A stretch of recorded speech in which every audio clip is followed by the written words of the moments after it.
नमस्कार दोस्तों, मैं हूं आपकी अपनी प्राची अधिकारी। आज मैं बात करने जा रही हूं उत्तर प्रदेश के जौनपुर में एक गर्भवती महिला के साथ बहुत बड़ा हादसा हो गया जब उसने अपने 2 गर्भ में पल रहे बच्चों को जन्म दिया। क्या है यह मामला और यह क्या आप में से किसी के घर में भी हो सकता है या हम किसी के साथ भी हो सकता है। इसलिए स्त्री और उनके घर के सदस्यों को ये मामला ज़रूर सुनना चाहिए, क्योंकि मेरा मानना है जन जागृति बहुत ज़रूरी है और यह हमारे साथ नहीं हो सकता, ऐसा हमने नहीं सोचना चाहिए। डॉक्टर पर मरीज़ को बेहोश कर के मारपीट करने का आरोप, 2 बच्चों की डिलीवरी का मामला है जिसमें एक की मृत्यु हो चुकी है। यह क्या मामला है? पीड़िता को उसके चाचा ने बाइक पर घर ले जाना पड़ा। उन्होंने कहा कि सर्जरी के बाद एक महिला मरीज़ को इस तरह से बाइक में लाने को उन्हें विवश किया गया। अभी तो वो लोग मदद की आस में हैं क्योंकि परिवार गरीब है। एक बच्चा अभी हॉस्पिटल में भर्ती है, ऊपर से पीड़िता का इलाज चल रहा है। सो अलग देखिए मामला क्या है। और पीड़िता की अगर आप फ़ोटो देखेंगे तो यहाँ पर उसके पूरा बहुत रेड है और थोड़ा ब्लड का पैचेस भी दिखाई दे रहे हैं, जो कि बिना मारे हुए नहीं हो सकता।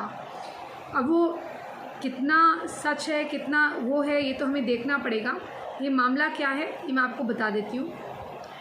ये महिला, सुनने में आ रहा है कि गर्भवती महिला को जो है उसके प्रियजनों ने डॉक्टर्स पे मारपीट का आरोप लगाए हैं और उन्होंने, जबकि डॉक्टरों का पक्ष ये कह रहा है इसमें कि क्योंकि वो होश में नहीं आ रही थी इसलिए उसको इस तरह से होश में लाने के लिए करा गया, लेकिन परिवार कह रहा है कि नहीं, उसके साथ बर्बरता हुई है। तो ये जौनपुर का मामला है जहाँ पर एक गर्भवती महिला के परिवार ने मारपीट का आरोप लगाया है और ये कहा गया है कि उसके दो जुड़वा बच्चे हुए, जिसमें से एक बच्चा जो है उसकी मृत्यु हो गई और दूसरा बच्चा जो है अभी उसकी हालत नाजुक बनी हुई है। और अगर आप देखेंगे तो महिला को जो ये कहा जा रहा है, डॉक्टर्स के द्वारा अलग अलग बातें कही जा रही हैं, जबकि महिला का आरोप है कि उसे बेहोश करके, उसके परिवार का भी ये आरोप है कि उसे बेहोश करके मारा गया है। उत्तर प्रदेश के जौनपुर में एक गर्भवती महिला से डॉक्टर द्वारा मारपीट की खबर आई है। हालांकि डॉक्टर ने इस खबर का खंडन किया है। पीड़िता शिवानी सोनकर की डिलीवरी होनी थी। उन्हें डॉक्टर संजीव कुमार मौर्य के लक्ष्मी अस्पताल में भर्ती किया गया। वहां उनकी सर्जरी हुई और डिलीवरी के बाद 2 बच्चे भी हुए, जिनमें से एक की मृत्यु हो गई। सर्जरी के बाद प्रियजनों ने पाया कि पीड़िता के गाल पर मारे पीटे जाने के लाल निशान थे, जिसके बाद उन्होंने डॉक्टर के खिलाफ शिकायत दर्ज कराई है। परिजनों का कहना है कि पीड़िता के चाचा जो हैं उन्होंने एक साक्षात्कार में उनसे जो बातचीत हुई, पोर्टल की खबर है ये, उस पोर्टल को ये बताया, जो संबंधित पोर्टल है जिससे मैं जानकारी पढ़ रही हूँ, उनको ये बताया कि उन्होंने अपनी भतीजी को 26 अप्रैल को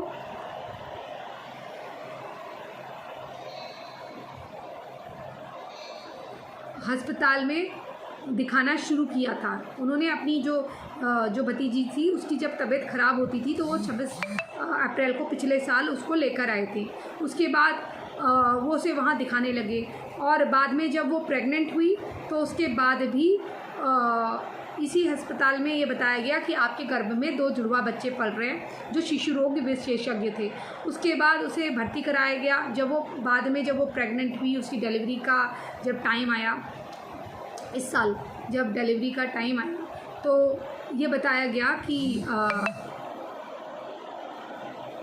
परिजनों ने बताया कि डॉक्टर बार बार बोल रहे थे कि मरीज़ को दिल का दौरा पड़ा है, इसे लेकर जाओ, और इसलिए हमने इसको जगाने के लिए गाल पे थप्पड़ मारे। किस तरह का बेहुदा तर्क है, मुझे समझ में नहीं आ रहा कि डॉक्टर ऐसा कहेंगे। इसमें से कोई तो झूठ बोल रहा है, कोई तो इसमें से झूठ बोल रहा है, या पीड़ित है, जो पीड़ित है वो, या जो पीड़ित नहीं है वो, क्योंकि आजकल हम कुछ कह नहीं सकते। चूँकि उस समय पीड़िता बेहोश थी, जब उसका जो हुआ है प्रेगनेंसी, जो उसकी डिलीवरी हुई है, उस समय वो बेहोश थी, इसलिए उसने कहा कि उसे कुछ नहीं पता, उसे एक लड़की को कुछ नहीं पता। प्रियजनों का आरोप है कि डॉक्टर और नर्स ने मिलकर उसकी पिटाई की है। प्रियजनों का कहना था कि डॉक्टर ने इस संबंध में अलग अलग बातें कही हैं। पहले तो उन्होंने कहा कि मरीज़ को होश में लाने के लिए उसे थपथपाया गया और पहले उन्होंने कहा कि वो बाथरूम में गिर गई थी, उसके बाद कहा कि उसे थपथपाया गया और गिरने से, फिर बाद में कहा उसे गिरने से खरोंच आई। इस संबंध में प्रियजनों ने सराय ख्वाजा थाने में इसकी रिपोर्ट दर्ज कराई है। प्रियजनों का आरोप है कि थाना प्रभारी डॉक्टर पर कार्रवाई करने से हिचक रहे हैं। पीड़िता के चाचा ने पुलिस पर सहयोग ना करने का आरोप लगाया है।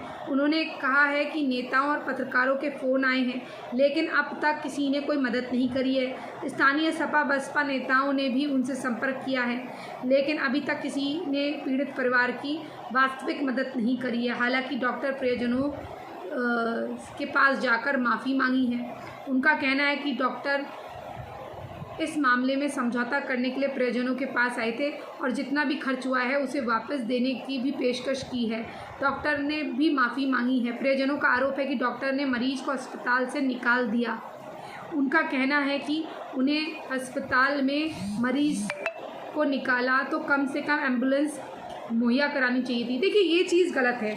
अगर कोई महिला है, वो प्रेग्नेंट थी और डिलीवरी के लिए आपके पास आई, चाहे आपका ये एक मानवीय स्तर पर इतनी ड्यूटी बन जाती है कि आप उसे एम्बुलेंस मुहैया करवाएं। अभी उसने बच्चा दिया है या 2 दिन पहले दिया है और आप उसको ऐसे ही मरने के लिए छोड़ दे रहे हैं। क्या उसके शरीर में इतनी ताकत होगी कि वो ऐसे ही चले जाए? या आप उसे बाइक में भिजवा रहे हैं, आप देख रहे हैं कि आपकी मरीज़ है, ऊपर नीचे उसकी बॉडी खिसकेगी, उसके पूरे अस्तर पंजर ढीले हो जाएंगे, कहीं टाँका कोई लगा हो, कुछ लगा हो, उसके तो टाँके कच्चे हो जाएंगे, खुल जाएंगे उसके टाँके, पस भर जाएगा उसमें। महिला का एक बच्चा आप वैसे ही मार चुके हैं आपकी कारस्तानियों से, और एक उसका और नाजुक उसमें पड़ा हुआ है, और महिला को आप और मार देंगे इस तरह से, उसको पस फॉर्मेशन और इन्फेक्शन करके इस तरह से भेजकर। ये तो बड़ी गलत बात है। 23 वर्षीय ये महिला है, इसके साथ ये हुआ है। पीड़िता को उसके चाचा बाइक में लेकर आए। उन्होंने कहा कि सर्जरी के बाद एक महिला मरीज़ को इस तरह बाइक में लाने के लिए वो विवश थे। अभी भी वो लोग मदद की आस में हैं, क्योंकि परिवार गरीब है और एक बच्चा अभी हॉस्पिटल में भर्ती है, ऊपर से पीड़िता का इलाज चल रहा है, सो अलग। हालांकि डॉक्टर मौर्य ने इन आरोपों से साफ इनकार किया है और उन्होंने पोर्टल से वार्ता में बताया कि एक डॉक्टर ने बताया कि मरीज़ शिवानी बाथरूम में गिरने की वजह से जख्मी हुई। उन्होंने कहा कि काफ़ी संवेदनशील केस था और डिलीवरी में रिस्क होने के कारण वो मरीज़ को भर्ती करना चाह रहे थे, लेकिन परिजनों ने हाथ पांव जोड़े तो उन्हें मरीज़ को भर्ती नहीं करना चाह रहे थे, तो परिजनों ने उनसे विनती करी तो उन्होंने उसको भर्ती किया। उसके बार निवेदन करने पर सर्जरी किया गया। डॉक्टर ने खबर का किया खंडन। डॉक्टर का कहना है कि दोनों बच्चों की डिलीवरी में कोई दिक्कत आई क्योंकि एक बच्चा उल्टा था और एक बच्चा टेढ़ा था। उन्होंने बताया कि ये मात्र 7 महीने 30 हफ्ते की प्रेगनेंसी थी और परिजनों ने कहा था कि बच्चों को किसी तरह निकाल दिया जाए ताकि मरीज़ ज़िंदा बच जाए। हालांकि डॉक्टर का कहना है कि उन्होंने बच्चों को किसी तरह निकाल लेने की बात से स्वीकार नहीं करी, क्योंकि ये मेडिकल नियमों के खिलाफ था। उन्होंने बताया कि मरीज़ की हालत जब अचानक से बहुत ख़राब हो गई तब उनके पास लाया गया। पादरी रमाकांत दुबे के कहने पर डॉक्टर ने मरीज़ को यहाँ भर्ती किया। ये पादरी है, पादरी रमाकांत दुबे, मतलब पंडित जी भी पादरी बन गए हैं। पादरी ने डॉक्टर से निवेदन किया था कि लॉकडाउन में परिवार को कोई दिक्कत ना हो, इसलिए वो भर्ती कर ले। मरीज़ को खून की भी कमी थी। डॉक्टर चाहते थे कि 9 महीने पूरा होने के बाद डिलीवरी की प्रक्रिया की जाए। हॉस्पिटल में कंसल्ट फॉर्म पर परिजनों से पहले ही हस्ताक्षर करा लिए गए थे, जिसमें कहा गया था कि ऑपरेशन होने के बाद बच्चों को बचाने की गारंटी वो नहीं दे सकते। मतलब ये पेचीदा मामला था। ये मैं शुरू से कह रही हूँ ना कि इसमें एक पक्ष आपको नहीं देखना चाहिए, जिसकी गलती है वो देखिए। जब आपको कुछ समझाया जा रहा है इसलिए कहते हैं कि डॉक्टर जो कह रहा है वो करिए। आप ज़्यादा होशियार मत बनिए। मैं जानती हूँ, मुझे मालूम है कि मैं छोटी थी और मेरी मौसी को पीलिया और एक क्या होता है मलेरिया, वो दोनों एक साथ हो गया था। और उनकी ननद ने, उनकी जेठानी ने या ननद ने, जो उनके बगल में रहती थी, पहले से ही उनकी साड़ियाँ पहनना शुरू कर दिया था। और उनका एक बच्चा उस वक्त 1.5 साल का था और दूसरी उनकी बेटी होने वाली थी। तो उसको ज़बरदस्ती घर में डिलीवरी करवा दी और वो जब मरणासन हालत में हो गई तब उनको वहाँ ले जाया गया, जिसमें 5-6 दिन के अंदर उनकी मृत्यु हो गई थी मेरी मौसी की। और मेरी माँ की सबसे छोटी बहन थी वो। उनमें और मेरी बहनों में ज़्यादा अंतर नहीं था, मेरी मौसी और उनमें, क्योंकि मुझे याद है कि मेरी मौसी की बेटी और मेरी जो दीदी हैं उनकी बेटी में कोई ज़्यादा अंतर नहीं था। ये सोचिए आप कि उनका मतलब ये परिवार में एक जनरेशन गैप है। तो आप सोचिए कि एक मामा तो मेरे काफ़ी छोटे हैं, तो सबसे छोटे वाले मामा, तो आप सोचिए कि पहले जो बच्चे होते थे 18-18 बच्चे, जो गाँव में होते थे 18-18 बच्चे होते थे, तो उनके बच्चे आराम से हो जाते थे, डिलीवरी अच्छी आराम से हो जाती थी कि वो औरतें जो थी थोड़ी तंदुरुस्त हुआ करती थी। आज जो है चाहे हम कितना प्रोटीन पाउडर खाएं, कितना कुछ खाएं, लेकिन हम उतने एनर्जेटिक नहीं हैं। हमको अगर थोड़ी सी चुभ भी जाए कोई चीज़, हालांकि लोग मुझे बोलते हैं मैं बहुत स्ट्रॉन्ग हूँ, लेकिन उनके हिसाब से जो मेरी नानी वगैरह रहे हैं उनकी जैसी दादी और नानी की तरह तो स्ट्रॉन्ग हम नहीं हैं। वो तो गज़ब के स्ट्रॉन्ग लोग थे। अब सोचिए, तो ये ऐसी लापरवाही हुई तो मेरी मासी की जान चली गई। तो सोचिए इस तरह की ये लड़की के साथ हो रहा है, और ये लड़की के साथ हुआ है। और जब डॉक्टर ने कह दिया कि आपका एक बच्चा उल्टा और सीधा दिखाई दे रहा है, तो आपको ये डिलीवरी 9 महीने के बाद करवानी है, और आपको एक फॉर्म में सिग्नेचर करनी, क्योंकि कोई भी ऑपरेशन या कोई भी चीज़ करनी पड़ती है तो डॉक्टर से साइन लेते हैं कि भाई इसमें अगर कोई रिस्क हुआ तो आप उसके मतलब हमारा कोई दोष नहीं होगा, वो पहले ही बता देते हैं। आपकी मर्ज़ी, आप कराइए ना कराइए। लेकिन अगर आप सावधानी नहीं बरत रहे हैं और आप अपनी मनमानी कर रहे हैं, और ये कोई पादरी आके, अब बताइए पादरी ने कर दिया हालेलुया, अब बताइए ये दुबे जी जो हैं पंडित जी, ये पादरी बन गए हैं वहाँ पर। ये किस्सा हो रहा है। मैंने कहा ना, धर्मांतरण इसी तरह से धर्मांतरण ले डूब रहा है। यही कैंसर के इलाज कर दे रहे हैं, यही हालेलुया करके। अब मामला आपको समझ में आया? ये पादरी के कहने पर ये ज़बरदस्ती लाए उस औरत को, ये दुबे जी बन गए पादरी, और ये लाए, अब ये चर्च चला रहे होंगे, इन्होंने उसको उल्टी सीधी राय दी होगी, ये लाए होंगे उसको। अब ये है ये चक्कर। देखिए डॉक्टर ने बताया कि उन्होंने जांच के बाद देखा कि मरीज़ को सीवियर एब्डोमिनल पेन, 7 ग्राम हीमोग्लोबिन था, और प्रेगनेंसी के अल्ट्रासाउंड में पाया गया कि गर्भ में 2 जुड़वा बच्चे हैं।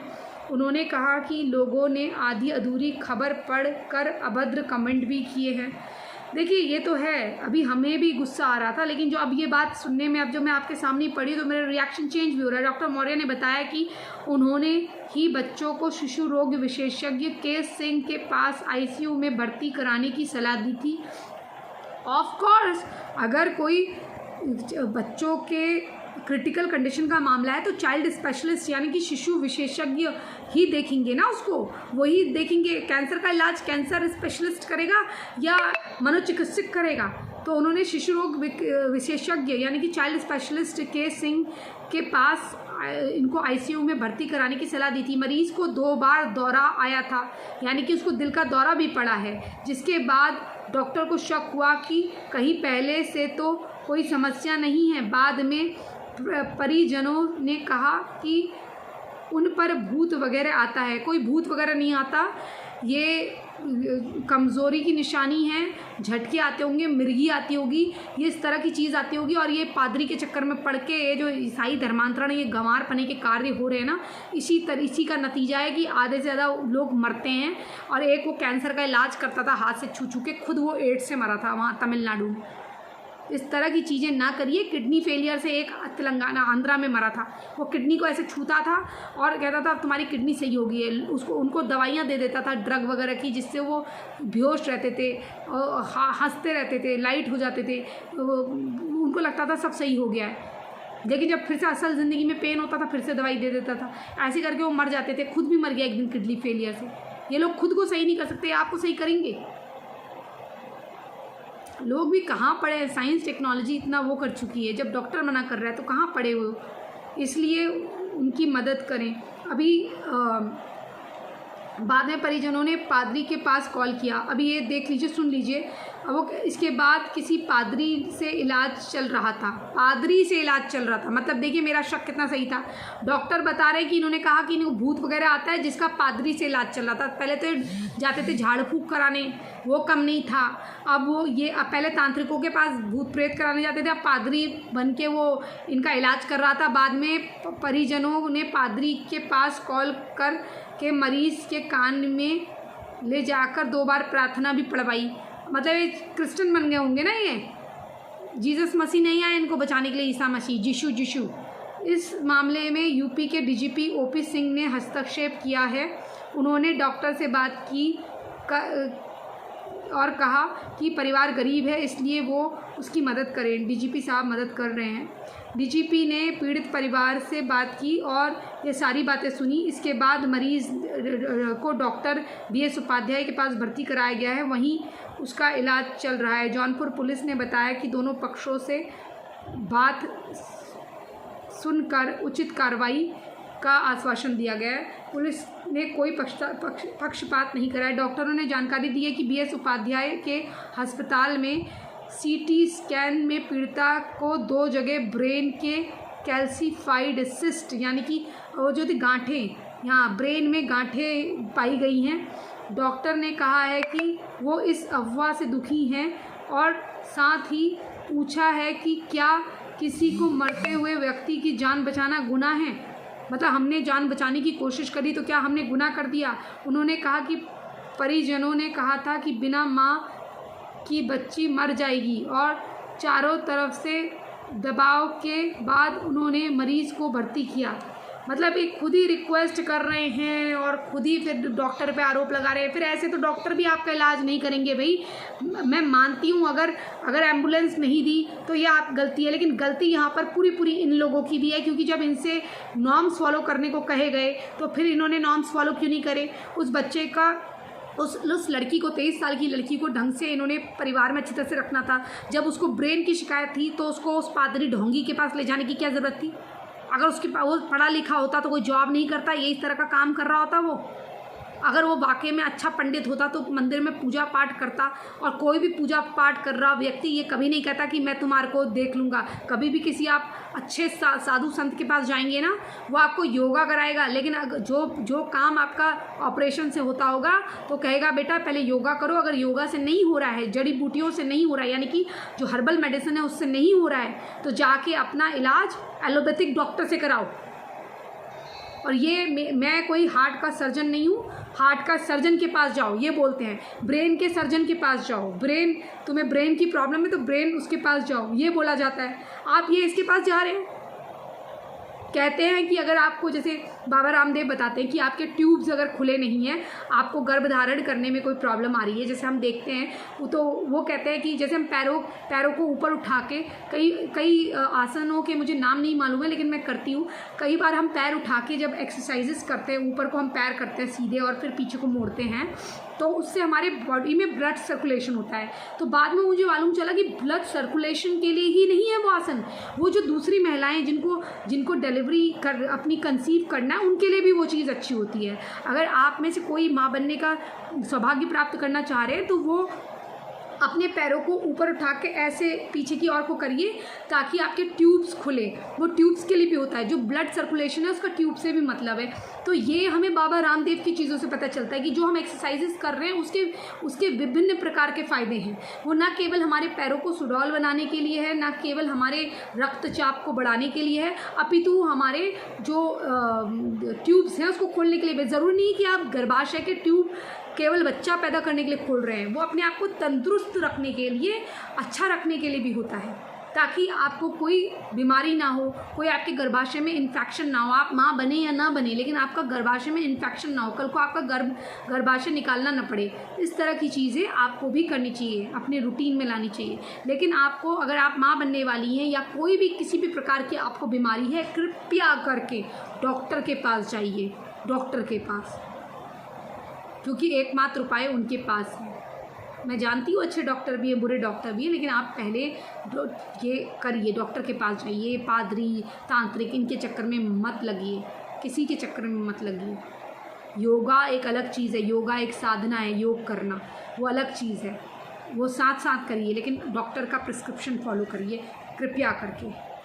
जो अनपढ़ गंवार अपना भला नहीं कर सकते, वो आपका करेंगे सही। अपनी जान को इस तरह से मत डालिए, गर्द में मत डालिए अपनी जान को जोखिम में, ना ही अपने बच्चे की, शिशु को। अगर आप मर गई तो आपका बच्चा क्या करेगा? आपका बच्चा मर गया तो आप क्या करेंगी? 9 महीने आपके बेकार हो जाएंगे और ख़र्चा सो अलग आपका। कृपया करके चैनल सब्सक्राइब करें। आप क्या सोचते हैं इस वीडियो के बारे में ज़रूर बताइएगा।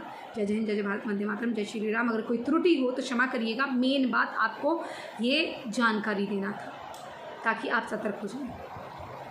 चैनल सब्सक्राइब नहीं करें, चैनल सब्सक्राइब करें, कमेंट के माध्यम से अपनी राय लिख के भेजिए और हमें कृपया करके सहयोग करिए। धन्यवाद।